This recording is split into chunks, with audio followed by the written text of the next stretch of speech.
to never hire for experience and always hire the person who has the drive to get the job done and the willingness to learn. So Scott, man, thank you for hopping on with me today. I am super excited to hear your story, and I'm excited to get to know you a little bit. Can you tell me your story? Where did you start? How did you start? And bring me up to date from where you are now. Yeah, so I started this company officially as of January 1st of this year. So it's a younger company. So we started just kind of out of my truck, out of my bed of my pickup truck, just, push mower, kind of small equipment, doing stuff like that. I got into the rental unit world kind of thing, into property management. Was able to scale quite a bit that way, and kind of kept pushing. Went into a few different areas, got into some lighting, got certifications for what we needed to get. Kept pushing that way, and now we're kind of scaled up to, we're doing more construction work, we're doing more commercial work, and a lot larger jobs and clients, and that's kind of where we're at now. Yeah, so we kind of just scaled pretty quickly. Very fortunate for that. Dude, that's awesome. Yeah. And so do you have any help yet as far as field workers, or do you subcontract labor right now? I go in between. I've had crews in the past. I do subcontract the majority of what I do now because it's just easier that way from my standpoint. I'm looking at building some more permanent crews for sure, but a lot of what we do is subcontracted at the moment. That's a great way to handle, especially as you're scaling. A lot of people they'll get a lot of overhead and a lot of crews, and they'll feel really good about it. But when that fourth quarter collapse hits, aka when a slow season hits, then they drain all their profits. And I learned that the hard way. Yeah. I didn't start subcontracting until I started to feel it myself, because I was like, whoa. I was like, hold on, wait a minute. My overhead tripled in a month, and I'm like, dude, I can't. There's no profit in it anymore. I can't live off of it, so I gotta. Yeah, it's super unsustainable. But dude, if you can be wise and position yourself, have good networking, great sales, and learn how to sell off of perceived value, man, it's incredible. And then have subcontractors, so that way you're riding all the upsides. But then as soon as it slows down, you have a slow couple days or a slow week or slow month, you're not daddy to those subcontractors. You don't have to pay their bills and then rely on you totally. And not only is that emotional stress, it's also stress on the business. So I love that you've chosen that route. So you don't have any internal employees yet. So do you have any recurring income from the business? And if so, do you service that yourself, or do you use subcontractors for that also? Yeah, so I have 2 guys I go to at the moment that handle my maintenance.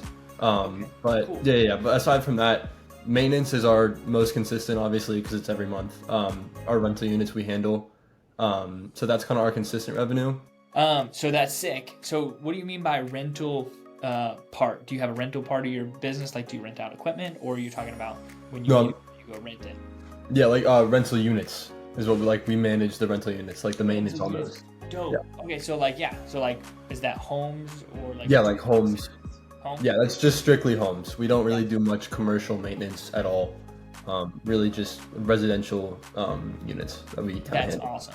That's awesome. Something as you continue to grow, one of your markers maybe could be whatever your overhead is, keeping that amount of recurring revenue coming in. So if your overhead is maybe $10,000 a month between maybe your salary, not field labor, it gets in a different category, but if your overhead as far as truck or trailer, and then maybe an account manager and marketing expenses, if that's at $10,000 a month, it's always very lucrative and sustainable to set up that amount of recurring monthly revenue coming in.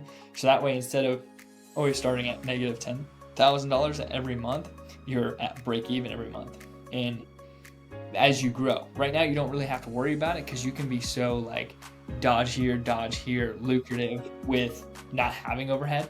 But if you wanted to grow some staff and continue to develop the company to the next stages, that'll probably be the next challenge, the next level to beat, which will be really exciting for you, and you can navigate it in that way. I wish somebody would have told me that a long time ago. So, dude, that's super exciting. But why landscaping? Why'd you hop in this industry? So I had the idea when I was 15, actually, and I just never acted on it. I always used to see for sale signs and stuff, and I always wondered, like, I wonder who's managing that, when there's no owner or when the owner's not there or whatever is happening. So the way it started was I called someone that had a for sale sign in their house, and I just brought it up. Yeah, and they were like, "Yeah, we've been looking for a landscaper," and I was like, "All right, I live right by the house, I can do it," and it kind of just started that way, and it just kept going. Let's go, dude. That's a great acquisition. So, do you use that like every day now? Like that is like one of your ways for getting new clients, or how do you get new clients now? How I get new clients now, honestly, I have a marketing company that I chose to use for my stuff. So my social media helps a little bit. The margin is extremely high for me, at least, 'cause my overhead is extremely low. I'm able to keep it that way. So my margin on design and installation tends to be quite a bit larger than everything else. Dude, that's awesome. That is sweet. And the landscape lighting, do you do that, or is that like That's the second highest profit wise. It might be number one, honestly, at this point. Man, so tell me, how did you get into landscape design, and why are you guys different than some of the competitors or people in your industry? Yeah, so we got into landscape design through a client that was requesting it. We hadn't really done much of it before. At that point, it was just me doing everything. And so I was like, all right, we'll give it a shot. So I did some research on some different design softwares, a lot of research on how to actually design, and then kind of just got my own creative angle in design. I found my specialty in kind of what I go for looks wise and how I perform the pitch to a client is the biggest thing as well. I figured out kind of my angle to do that, and it's a bit different than most people. Like, we kind of take an approach of getting to know the client before we even talk about what they want. Like, I want to know where you're from. I want to know like what you're into. I want to know what your 5 favorite things are to do, all that stuff, because when you can draw that into a design, it makes the client feel so much more appreciated and involved in the whole process, instead of just throwing them a piece of paper with a bunch of symbols on it being like, hey, this is what I'm giving you. Yeah. So we do that, and we also do like real life renderings as well, is a big thing. Other companies do that as well, but that is also very helpful with the two combined. Just being able to stand there where the picture was taken with the client and hold it up and really show them what they're going to be getting is just kind of huge for the company. Dude, that's awesome. I'm so excited that you found that niche, and it sounds like you found a very genuine approach. And I think that's one thing that our economy and consumers really need nowadays is genuine providers for services, because it's so attractive. That is really exciting, dude. I'm excited for you to Thank you, I appreciate it. Yeah. So what is your like business approach to like cash flow? Or do you try to hit a certain amount of landscape jobs a month and then a certain amount of maintenance? Or like what are your goals, and how are you deciding those? So the goals that I took for the business were, obviously like a monetary goal. Trying to obviously do our personal goal is right around like 10,000 plus a month. Like, that's our minimum what we want to hit revenue wise. Yeah. That's kind of our like benchmark for that. Yeah. In terms of dividing up the work, we don't really have any sort of division at the moment. Typically 25 to 30% of that is through maintenance. That's awesome. That's always standard for us, which is great for overhead costs if anything unexpected, equipment breaking down, people getting sick and needing to bring on new, like, it's just all that kind of helps. Aside from that, aside from that, the rest of it comes through design work, one-time work, like lighting, kind of just full design, full everything, installation. It's kind of where the rest of it comes from. But yeah, that's kind of our approach we take to that field. That's awesome. And something to continue to keep in the back of your mind, just in case you ever wanted to, in like 5, 10, 15 years down the road, if you can continue to grow in that form, like 25 to 30% of the business being recurring, that makes your EBITDA, what basically evaluation your company for, so much higher when you go to sell, because it's more consistent. company or more consistent revenue that new buyers can count on, and they love to see that. So if you keep growing in that fashion, dude, you will be super healthy because of setting yourself up for success for that. And even if you just wanted to buy, or you just wanted to hold the company forever and place leadership in place, delegate, and then back out, it's super healthy because it covers all your recurring overhead expenses, most likely for landscape companies at that percentage. And dude, everything on top of that is just like profit, you know?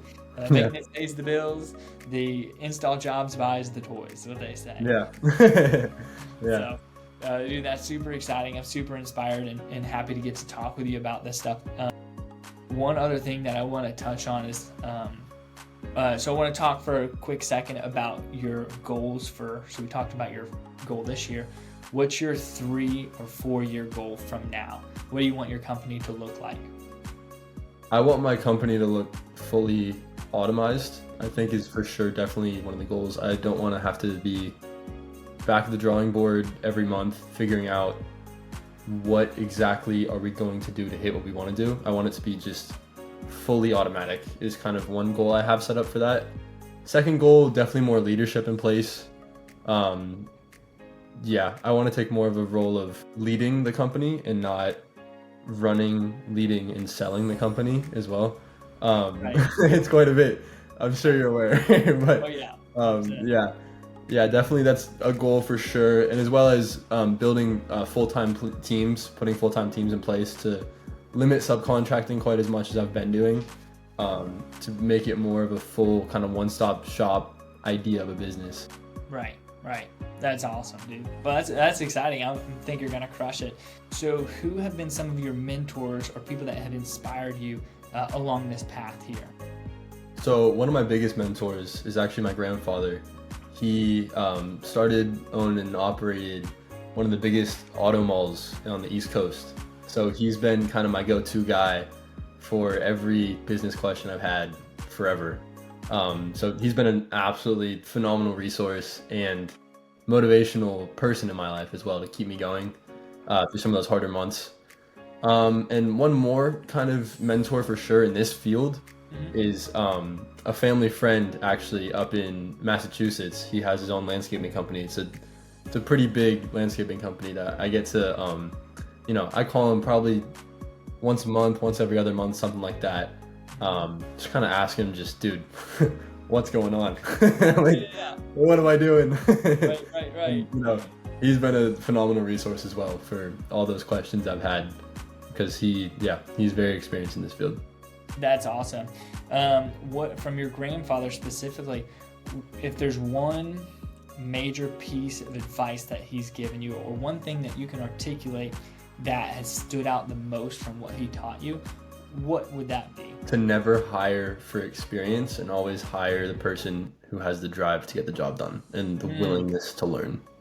That's awesome. Yeah. I love that because a lot of times when you hire for just experience, it's people that are way overly priced and probably burnt out versus someone who's fired up, energized to get it done and passionate about it.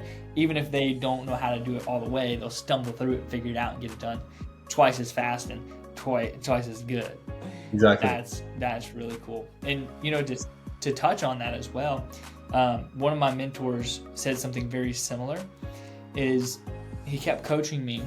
He's like, man, you need to create a company that develops leaders, and that develops leaders. I'm like, when I first heard it, I'm like, dude, why did you just say that 3 times? Like, that's not But he's like, you need to create a company, an environment, and people who want to consistently develop the next set of leaders behind you. So that way you guys are literally have a culture that creates really high impactful people. And because otherwise you could never buy that much talent. And when you can develop people, man, you can take someone super affordable, teach them, develop them, train them skills, and then they can contribute to the company. And even if they're not around for forever, man, being able to develop them and have them for a year and or longer is such an asset to the company. So developing people, I think, is one of the keys to business success. So Scott, tell me a little bit about like family and faith. Like, how does that incorporate into your business, your principles, and your guide? Yeah, so faith has been a huge part of my life since I was young. I was kind of brought up in a Christian household, and I really realized my faith when I kind of turned, 15, 16, really understanding everything. And that's when I started getting these ideas about entrepreneurship and starting a company. And I really think God planted that in my head, truth be told, because I mean, there's just the amount of doors that have been open. There's no way it could have been me, to be honest. As well as I joke around when I tell people, whenever someone asks me about my business, about, how's it doing or whatever, I'm like, I'll tell you what, like, you look back at my books, you can see when I started to not focus on God as much, because you can see every aspect of that in my business. My revenue, my sales, everything just completely tanked when I started to just focus on myself and focus on the company and just do that and not bring God into any of it. And as soon as I started being like, okay, I'm done, I give up. I can't do this. Like, I'm giving it to you. And that's when everything just clicked, and that's when everything came together. And like, I don't view anything that I've done with this company as something that I've personally done. It's really all been God. And that's what I'm incredibly grateful for. That's awesome, dude. I appreciate that perspective. And I'm right there with you. I believe, a faith, family, then work, like scripture talks about that. 100%. And it is, when you put that first, man, it is so much more powerful. It's kind of like having a push mower with self-propel instead of just exactly. That's a saying? great analogy for that. That is a fantastic. The Holy Spirit leads you, guides you. And man, I can tell there's been times, years, months, quarters where I've been just like, dude, my faith's shaking, not focused on it. And like you said, like, it's easy to be able to tell where we veered. And sometimes when you're going through a storm or like a really bad quarter, you're like, then you start praying and you're like, yeah, I think you drew this quarter to me to draw me closer to you. And man, the older I get and the more mature that I get, always trying to learn, grow, and develop and get better, the more I realize kind of what you just said is staying close and putting that priority of my faith first, and asking, like, every day I try to ask for like guidance, wisdom, for his will to be aligned with mine. Because otherwise, dude, if our will is not aligned with his, dude, we'll run off like wild horses and get us in big trouble. Like, we will, 100%. And so, that's super cool. I love that you run and operate your business that way, because I believe that is, by the book, is the right way to run it. 100%. Obviously, we're not perfect.